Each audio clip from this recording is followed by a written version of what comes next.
इसलिए हर समय इस पंक्ति को नहीं बोल रहा है। लेकिन आज मानस के अंदर ये चौपाइयां है ना, हम जो गाते हैं, ये रामायण की पंक्तियां नहीं मूर्खों, ये महामंत्र है। प्रातः काल उठते रघुनाथ, मात पिता गुरु नाम ही माता।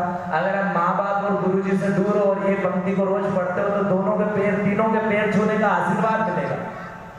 अब जिसकी बुद्धि भ्रष्ट हो गई है, जिसका पढ़ाई लिखाई में मन नहीं है, जिसको लौकिक कार्यों में मन नहीं लगता, जिसकी बुद्धि स्थिर ही नहीं है, उसके लिए जनक सुता जग जननी जानकी, अतिशय प्रिय करुणा निधानकी, ताके जुगपद कमल मनाऊं, जासु कृपा निर्मल मति पाऊं। जब दुख संकट में पड़ जाओ, बड़े संकट में पड़ जाओ, तब मंगल भवन अमंगल हारी, प्रभु सुदशरथ अजिर बिहारी, दीन दयाल विरद संभारी, हरौ नाथ मम संकट भारी।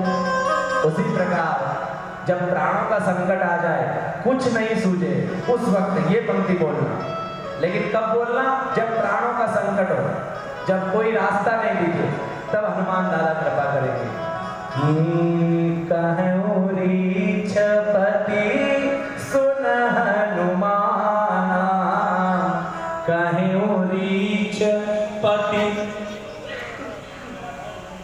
सुन हनुमान, काजु प्रसाद रहेउ बलवान, पवन तनय बल पवन समाना, बुद्धि विवेक विज्ञान निधाना, कवनो सुकाज कठिन जग माही, जो नहीं हो ये संपूर्ण है रामायण के, अलग अलग रामायण के महामंत्र है। चौपाइया या लिखा हुआ नहीं है, तुलसी बाबा का ग्रंथ, महामंत्र है ये, महामंत्र।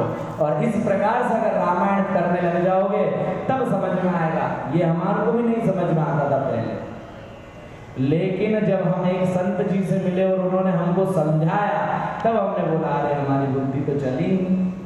तो जब तक सब चीज है लेकिन बुद्धि नहीं है तो किसी काम की नहीं। अब 100 करोड़ रुपए हो तुम्हारे पास, झोपड़ी के अंदर रह रहे हो और बुद्धि नहीं है तो क्या करोगे 100 करोड़ का?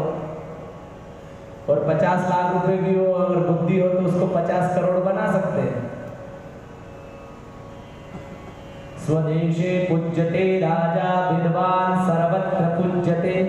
अपने देश में तो राजा पूजे जाते हैं और विद्वान, ज्ञानी, सज्जन, महापुरुष, संत, भगवान के भक्त और ज्ञानी उसमें भी। स्वदेशे पूज्यते राजा विद्वान सर्वत्र पूज्यते। जो विद्वान होता है तो उसकी हर जगह पूजा होगी महाराज। जामवंत जी ने बोला चलो दो हाथ कर लो हमारे से, खूब लड़े, 28 दिन तक लड़े जामवंत जी भगवान के साथ। कितने दिन? 28 दिनों तक युद्ध चला है, दिन रात नॉन स्टॉप।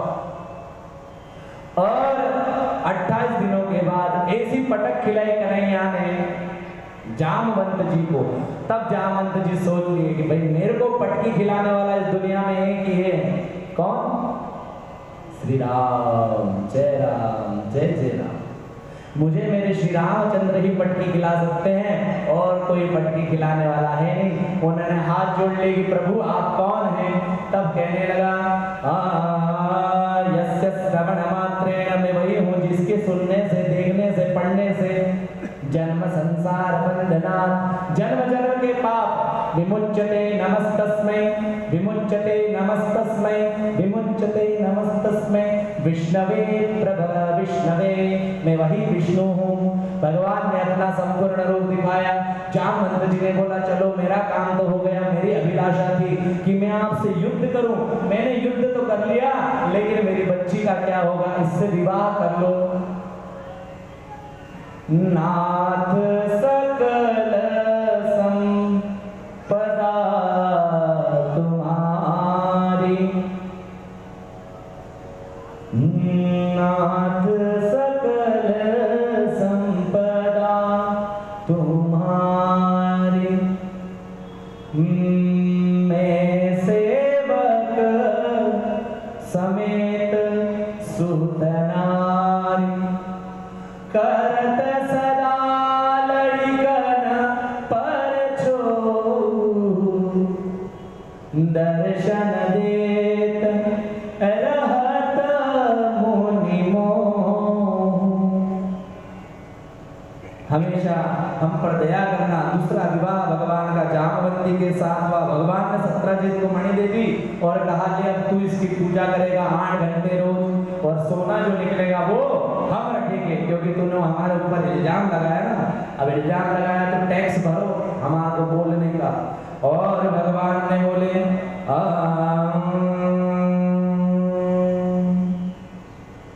अर्जुन को लेकर भगवान जी घूमने जा रहे थे। वहां पर यमुना मैया बैठी हुई थी। अहम देवस्य सवितो देवतारमंच, अहम देवस्य सवीर दुर्हत पापाति मच्छति, विष्णुं वरेण्यं वरदः तपः परमास्थिता। श्री कृष्ण को प्राप्त करने के लिए मैं इस जगह पर बैठी हूँ।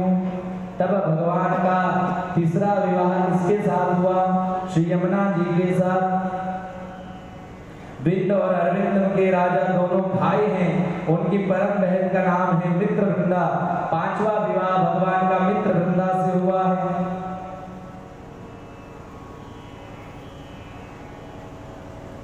और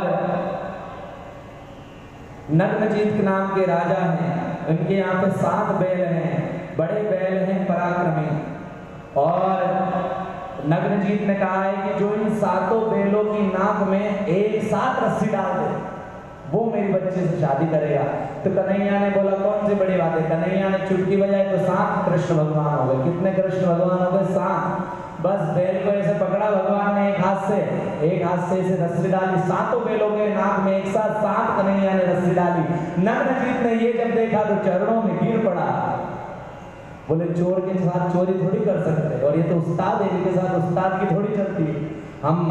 तुम मात पिता हम बालक तेरे, तुम्हारी कृपा से सुख घनेरे, कोई न जाने तुम्हारा ऊंचे से ऊंचा भगवान, तुम्हारी उस्तद तुम ते होए, नानक अवर न जाने कोई। और भगवान ने 7 के 7 बैलों के नाक में एक साथ रस्सी डाल दी। और इनका नाम सत्यभामा, और सत्या के साथ भगवान का विवाह हुआ। और राजाधिदेव नाम की एक पराक्रमी स्त्री है, राज समान की है, स्वयं राजाधिदेवी की पुत्री है। इसका नाम है भद्रा।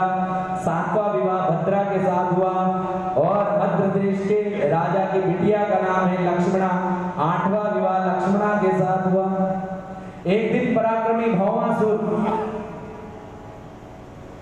21,000 कन्याओं से, महिलाओं से एक साथ शादी करने का प्रण ले रहा था।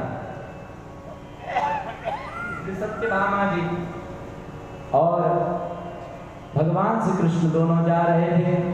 सत्यभामा जी ने आवाज सुनी रोने की, और रोने की आवाज सुनने के बाद उन्होंने भगवान से कहा कि हे भगवान, इतने प्यार से करुणा से आपको कौन बुला रहा है? तो ठाकुर जी ने बोला ये सारी स्त्रियां हैं जो मुझे अनन्य भाव से प्रेम करती हैं। और भौमासुर ने इनका हरण कर लिया है। तो श्री कृष्ण को सत्यभामा कहती है कि देखो आप तो सबके खास हो, अब आप एक काम करो, इन सारी कन्याओं को मुक्त करा दो।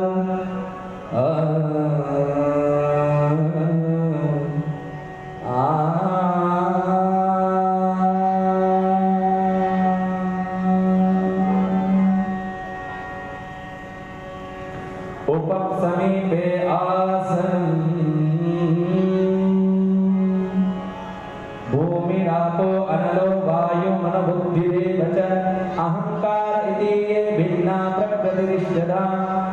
और भगवान ने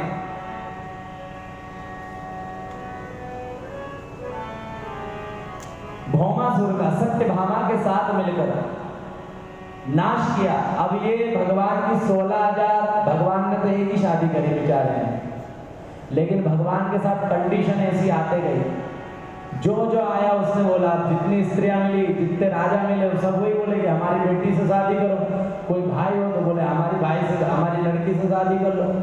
कोई भाई मिले तो बोले मेरी बहन से शादी कर लो। तो ही काम हो गया। तो राजनीति कारण, प्रेम कारण,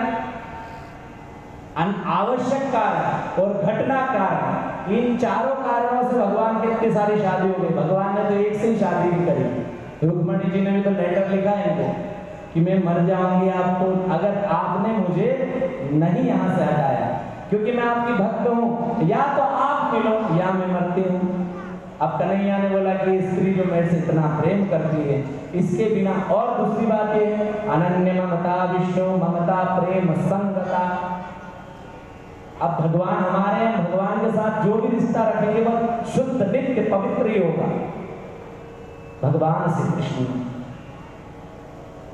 जितने विवाह किए सब लोक मर्यादा के कारण किए, जबरदस्ती भगवान से हुए हैं विवाह। अब ये 16,100 कन्याएं इधर यहाँ पर पैक थी, जेल में बंद थी। अब भाई तुम्हारे घर से 2-4 साल बेटी अगर बाहर रह जाए तो तुम रखोगे क्या उसको?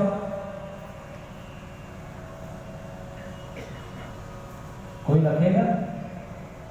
किसी के घर की बहू चली जाए 4 साल में, 5 साल में वापस आए तो कोई रखेगा? नहीं रखेगा। यही कंडीशन उत्पन्न हो गई वहां पर भौमासुर के यहाँ। 16,100 कन्याएं, 16,100 कन्याएं, 16,000 और 100। और उन कन्याओं ने कहा, हे प्राणनाथ, या तो हम सब समुद्र में गिर करके मर जाती हैं, या आप हमको जहर दे दो, या आप हमको मृत्युदंड दे दो, या आप मुझे अपना लो। तो भगवान कहते हैं कि इस दुनिया में जब किसी का कोई नहीं बचता तो मैं उसका होता हूं। बोले मेरे रहते हुए तुमको मरने की जरूरत थोड़ी है। अरे बाल न बाका होता उसका, जिसका रक्षक दया निधान, मारने वाला हे भगवान, बचाने वाला हे भगवान। भगवान ने बोला तुम सब मेरी स्त्रियों के रूप में कहलाओगी, जाओ आशीर्वाद है मेरा।